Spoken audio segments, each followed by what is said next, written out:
Welcome to our TNPSC rapid academy. நான் உங்கள் Sadhana. Today onwards பார்த்திங்கனாக்கா ஓல்டு கொஷின் பேப்பர்லேருந்து 20 கொஷின்ஸ் அப்டேட் பண்ண போகிறோம். ஃபர்ஸ்ட் டேக்கான 20 கொஷின்ஸ் வித் எக்ஸ்ப்ளனேஷன்ஸோடு இந்த வீடியோஸில் பார்க்க போகிறோம். வாங்க வீடியோக்குள்ளார போகலாம். ஃபர்ஸ்ட் கொஷின், இயற்கையில் ஓசோன் படலம் உருவாக காரணம்.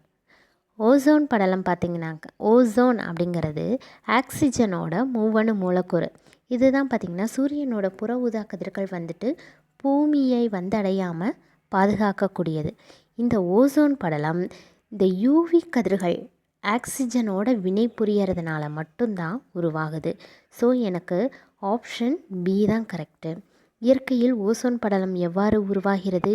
யூவி கதிர்கள் ஆக்சிஜனுடன் இடையீடு அடைவதால். அடுத்து செகண்ட் கொஷின், பின்னோக்கு பிணைப்பை உண்டாக்கும் சேர்மங்கள். உலோக கார்பனைல்கள். பின்னோக்கு பிணைப்பை உண்டாக்கும் சேர்மங்கள் என்ன அப்படின்னா உலோக கார்பனைல்கள். அதுதான் கரெக்ட். அடுத்து நெக்ஸ்ட் கொஷின், டெஃப்லான் என்பதன் வேதிப்பெயர். டெஃப்லான் அப்படிங்கிறத நம்ம எப்படி எழுதுவோம்?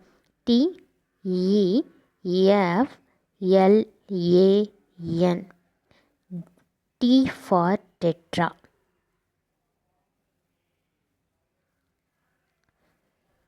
E for ethylene.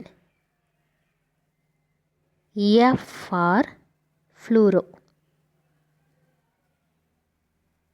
அப்போது டெட்ரா ஃப்ளூரோ எத்திலீன் எங்கே இருக்குது? Poly tetra fluoro ethylene. அதுதான் எனக்கு டெஃப்லான் என்பதன் வேதிப்பெயர். டெஃப்லான் என்பதன் வேதிப்பெயர் என்ன? Poly tetra fluoro ethylene. அடுத்து நெக்ஸ்ட் கொஷின், காங்கிரஸின் தந்தை என அழைக்கப்படுபவர்கள் யாவர்?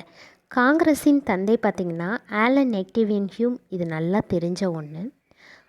ஆனால் இன்னொரு நேம் இருக்குது, அதுதான் William Wedderburn. So Allan Octavian Hume, William Wedderburn அப்படிங்கிறது தான் பார்த்திங்கனாக்கா காங்கிரஸின் தந்தை அப்படின்னு அழைக்கப்படுறாங்க. ஸோ செகண்ட் அண்ட் 4 எங்கே இருக்குது? Option A. ஆப்ஷன் ஏ தான் எனக்கு correct answer. And next question,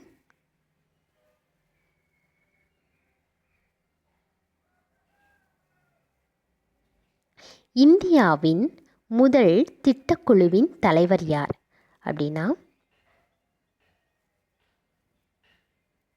Jawaharlal Nehru. அவங்க தான் எனக்கு வந்துட்டு இந்தியாவின் முதல் திட்டக்குழுவோட தலைவர். ஏன்னா திட்டக்குழுவோட தலைவர் எப்போவுமே இந்தியாவோட பிரதமராக தான் இருப்பாங்க. ஸோ அந்த திட்டக்குழுவை கொண்டு வந்தவரே வந்துட்டு ஜவஹர்லால் நேரு. அப்போதைக்கு அவர் தான் பிரதமர். ஸோ ஜவஹர்லால் நேரு தான் முதல் திட்டக்குழுவோட தலைவர். அடுத்து நெக்ஸ்ட் கொஷின், நிதி ஆயோக் அதாவது இயர் கேட்டிருக்காங்க. நிதி ஆயோக் தெரியும். 1950 மார்ச் 15 உருவாக்கப்பட்ட திட்டக்குழு தான் என்னவா பெயர் மாற்றம் பண்ணாங்க? நிதி ஆயோக் அப்படின்னு. அதோட இனாக்ரேஷன் எப்போ அப்படின்னா ஜனவரி 1, 2015. 1950 மார்ச் 15 கொண்டு வந்த திட்டக்குழு பெயர் மாற்றம் 1/1/2015. இப்போ திட்டக்குழு எனக்கு டிக்கு என்ன ஆன்சர்? 1. நிதி ஆயோக்குக்கு 3. நேஷ்னல் டெவலப்மெண்ட் கமிஷன் அதாவது தேசிய வளர்ச்சி குழு எனக்கு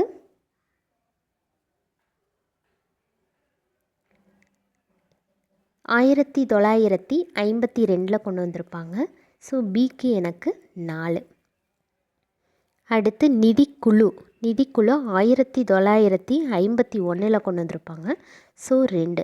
ஸோ எனக்கு ஆப்ஷன் என்ன? 3, 4, 2, 1. ஸோ எனக்கு ஆப்ஷன் சி தான் கரெக்டு. நெக்ஸ்ட் கொஷின், தேசிய வளர்ச்சிக்குழு ஏற்படுத்தப்பட்ட ஆண்டு. இப்போ தான் பார்த்தோம் என்டிபி எப்போ 1952 கொண்டு வந்திருக்காங்க. எப்போவுமே நமக்கு கொஷின் பேப்பரில் பார்த்தோம்னா ஓப்பனாக சொல்லணும்னா நீங்கள் கொஷின் பேப்பரை நல்லா ரீட் பண்ணிங்கனாலே ஒரு கொஷின், அதாவது ஒரு பாயிண்ட் கண்டிப்பாக ஒரு 2 இடத்துலையாவது கேட்டிருப்பாங்க. இந்த தேசிய வளர்ச்சிக்குழு மாதிரியே 2 இடத்துலையாவது இருக்கும். அப்போது கொஞ்சம் லைட்டாக யோசிச்சிங்கன்னா கூட அந்த 2 கொஷினுமே நீங்கள் கரெக்டாக அடிச்சிடலாம். ஓகேவா? தேசிய வளர்ச்சிக்குழு ஏற்படுத்தப்பட்ட ஆண்டு 1952. Next question. பிரிட்டிஷ் இந்தியாவில் முதலில் ரயத்வாரி முறையிலான தீர்வு ஏற்படுத்தப்பட்ட இடம் சென்னையிலே தான் கொண்டு வந்திருப்பாங்க.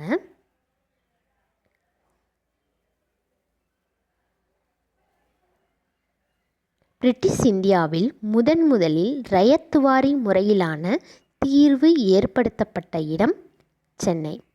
Next question. இந்திய அரசியலமைப்பு நிர்ணய சபையின் வாக்கியத்தை கவனிக்கவும். கீழே குறிப்பிட்டுள்ள வாக்கியங்களில் எவை சரியானவை? ஃபர்ஸ்ட் கூற்று பாருங்கள். மகாத்மா காந்தி இந்திய அரசியலமைப்பு நிர்ணய சபையின் உறுப்பினர் அல்ல. கரெக்ட் தான்.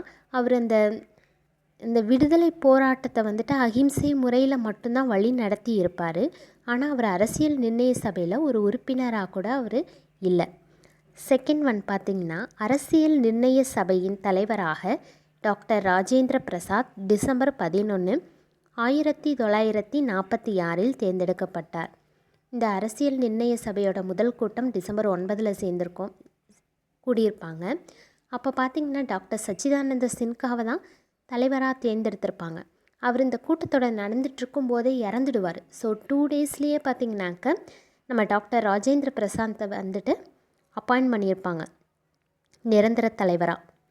அடுத்து தேர்டு ஒன் பாருங்கள். அரசியல் நிர்ணய சபை கேபினட் மிஷன் தீர்மானத்தால் உருவாக்கப்பட்டது. அரசியல் நிர்ணய சபை பார்த்திங்கன்னா கேபினட் மிஷன், அதாவது அமைச்சரவை தூதுக்குழு, அதுவால் தான் உருவாக்கியிருப்பாங்க. அடுத்து ஃபோர்த் ஒன் பாருங்கள். தேசிய கொடியை மட்டும் அரசியல் நிர்ணய சபையை ஏற்றுக்கொண்டது, தேசிய கீதத்தை ஏற்றுக்கொள்ளவில்லை. அரசியல் நிர்ணய சபை பார்த்திங்கன்னா தேசிய கொடியையும் ஏற்றுக்குவாங்க, தேசிய கீதத்தையும் ஏற்றுக்குவாங்க. தேசிய கீதம் 1950 ஜனவரி 24, அதாவது குடியரசு ஆகிறதுக்கு 2 நாளைக்கு முன்னாடி தான் ஏற்றுக்குவாங்க. ஸோ ஃபோர்த் ஒன் எனக்கு தப்பு, 1, 2, 3 எனக்கு சரி. ஸோ எனக்கு ஆப்ஷன் பி தான் கரெக்டு. Next question. ஒத்திவைப்பு தீர்மானம் மாநிலங்களவையில் பயன்படுத்தப்படுவது கிடையாது. இது கூற்று. காரணம், ஒத்திவைப்பு தீர்மானம் அரசாங்கத்தை பதவியில் இருந்து அகற்றுவது இல்லை.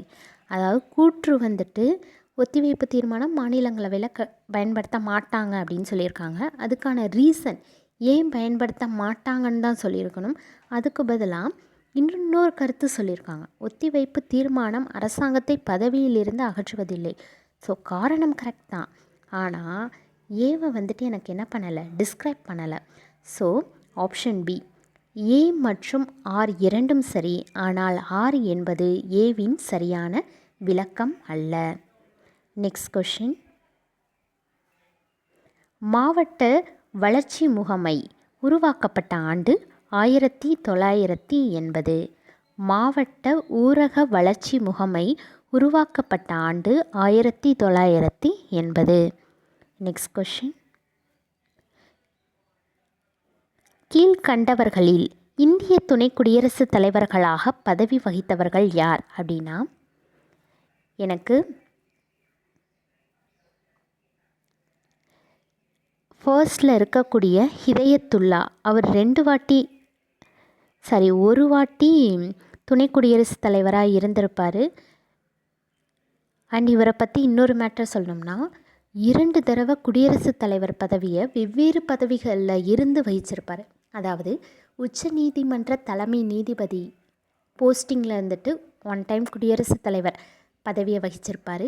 இன்னொரு தடவை துணை குடியரசுத் தலைவர் அப்படிங்கிற போஸ்ட்டில் ஹிதயத்துல்லா வகிச்சிருப்பார், அந்த பதவியை வகிச்சிருப்பார்.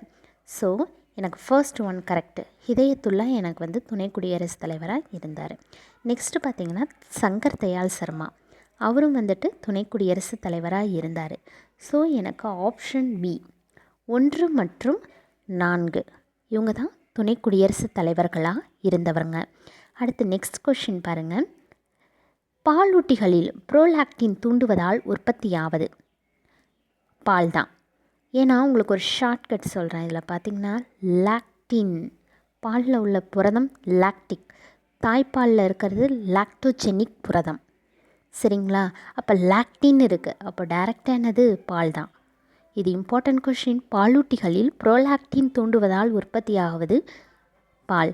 தாய்ப்பாலில் உள்ள இருக்கக்கூடிய புரதம் லாக்டோஜெனிக், பாலில் உள்ள புரதம் லாக்டிக் புரதம். ஓகேவா? அதை மறந்துடாதீங்க. Next question. இரத்தத்தில் உள்ள புரோத்ராம்பின் எதனுடன் தொடர்புடையது? இரத்தம் உறைதல். இரத்தத்தில் உள்ள புரோத்ராம்பின் எதனுடன் தொடர்புடையது அப்படின்னா இரத்தம் உறைதல். Next question. இந்தியா மற்றும் பாகிஸ்தான் நாடுகளுக்கு இடையேயான சிந்து நதி நீர் பங்கீட்டு விகிதாச்சாரம் எவ்வளவு? அதாவது சிந்து நதியோட நீர் பார்த்திங்கன்னா இந்தியாவில் 80%, பாகிஸ்தானுக்கு 20% கொடுப்பாங்க. So option D correct, 80:20. Next question. பின்வருவனவற்றுள் எந்த கிரகம் உள் கிரகம் அல்ல? அதாவது ஃபர்ஸ்ட்டில் இருக்கக்கூடிய 4 கிரகமும் எனக்கு உட்புற கோள்கள், அதாவது திடக்கோள்கள் அப்படின்னு சொல்வேன். லாஸ்ட்டில் இருக்கக்கூடிய 4 கோள்களை நான் வந்து வெளிப்புற கோள்கள், அதாவது வாயு கோள்கள் அப்படின்னு சொல்வேன். இந்த ஃபர்ஸ்ட்டில் இருக்கக்கூடிய 4 கோள்கள் என்ன? புதன், வெள்ளி, பூமி, செவ்வாய். இந்த 4ம் எனக்கு என்ன? உட்புற கோள்கள். அப்போது இங்கே எந்த கிரகம் உள் கிரகம் அல்லன்னு கேட்டிருக்காங்க. அப்போ இந்த 4ல் எது வராது? புதன், வெள்ளி, பூமி, செவ்வாய். அப்போது வியாழன் தான் எனக்கு எக்ஸ்ட்ரா இருக்காங்க. ஸோ எனக்கு ஆன்சர் டி வியாழன். Next question. நமது மூளை தகவலை எந்த வேக விகிதத்தில் அனுப்புகிறது? 375 km/h. அவ்வளோ வேகத்தில் போனால் தான் எனக்கு வந்து டக்குன்னு ஒருத்தவங்க பேசுகிறாங்க அப்படின்னா காதில் கேட்கும், எதுவுமே ரெஸ்பான்ஸ் பண்ணாமல் இருப்பாங்க இல்லைங்களா? அந்த மாதிரி இல்லாமல் காதில் கேட்ட அடுத்த செகண்டே ஓகே இவங்க என்ன தான் சொல்கிறாங்க, இதுக்கு நான் இதை தான் ரெஸ்பான்ஸ் பண்ணணும் அப்படிங்கிறது நமக்கு உடனே தோணணும் அப்படின்னா அந்த தகவலானது எனக்கு 375 km/h போயிட்டு ரீச் ஆகுது. Next question.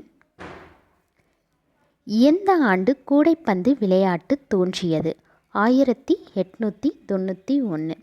எந்த ஆண்டு கூடைப்பந்து விளையாட்டு தோன்றியதுன்னா 1891. இந்த வீடியோ உங்களுக்கு ரொம்ப யூஸ்ஃபுல்லாக இருக்கும்னு நினைக்கிறேன். இந்த வீடியோ பிடிச்சிருந்தா கண்டிப்பாக லைக் பண்ணுங்கள், ஷேர் பண்ணுங்கள், கமெண்ட் பண்ணுங்கள்.